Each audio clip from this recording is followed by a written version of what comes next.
skein yfir landi sól og sumar vegi og silfu gráan silfu bláan. Ég ætla bara að fara með ljóð þar til fólk er komið að hlusta á mig. Ég get ekki byrjað að tala þegar enginn er inni. Eða hvað? Allir til þess? Fundurinn er byrjaður aftur og ég byrð Jæja, þá byrja ég bara. Eða hvað? Ekki fundarfart samkvæmt formanni sérnefndar? Það eru fundarfart samkvæmt formanni sérnefndar fyrir að sæst. Fólk vil græna draga þennan funda langi.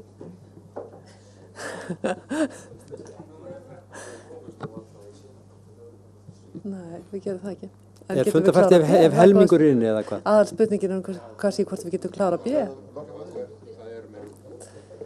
Þannig að hérna... Það er bara 10 af 20... Nei, það eru 12. Já, 3. Það er fundarfart... Góður ráðsmenn. Já, gjör svo vel. Takk. Góður ráðsmenn.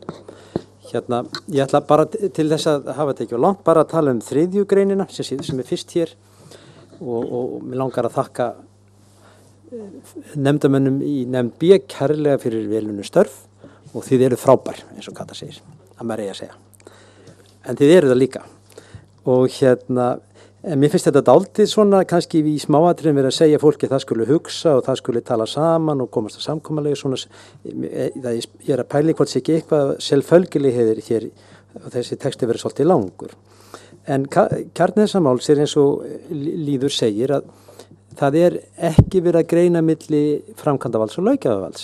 Það er ekki verið að vinna þrískiptingu valdsins og það kemur vel í ljós af skrifum Gylfa og Ólaf sem við höfum verið að vitni í núna undanförnu að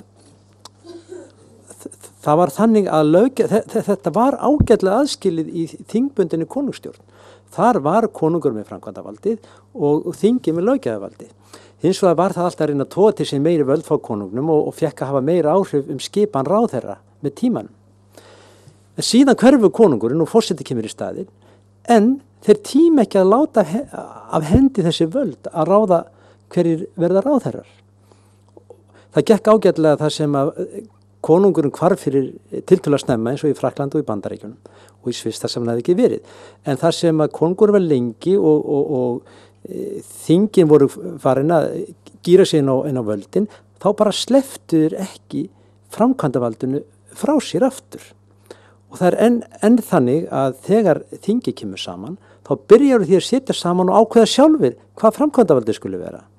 Ég held að það séu þarna að taka sér bara hluti sem eiga ekkert í.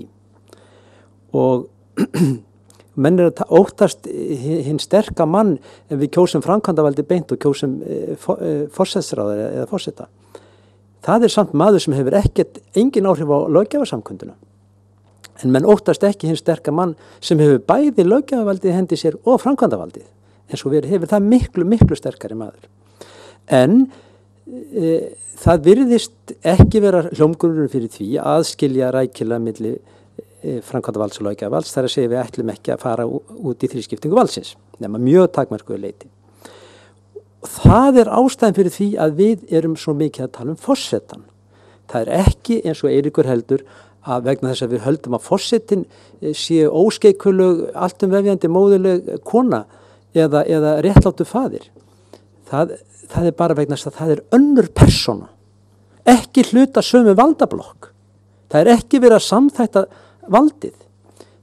Þannig að við fókusirum á forsetan að því við erum búin að gefa frá okkur að kjósa framkvæmdavaldi beint og við þurfum einhvern aðila sem er ekki flokkspólitískur til þess að koma í veg fyrir að flokkar verði staður þar sem menn vita að þeir geti hrifsa völd en ekki staður þar sem menn er að reyna að finna út hvað fólki í landinu vill og gera það. Og þannig að það sem ég vildi segja þessa tillögu er að þarna er verið að festa í sessi það að við ætlum ekki að greina rækilega fara í þrískiptingu valdsins, heldur bara í tvískiptingu og það er meira að segja margir sem að vilja ekki að forsetinn veiti dómaraembætti og þá erum við bara komin í þríeiningu valdsins og það sem hér stendur er ástæðan fyrir því þessum umræðum áðan forsetan að þó að hafa einhverja leið til þess að Allt vald fara ekki á eina hendi. Takk fyrir.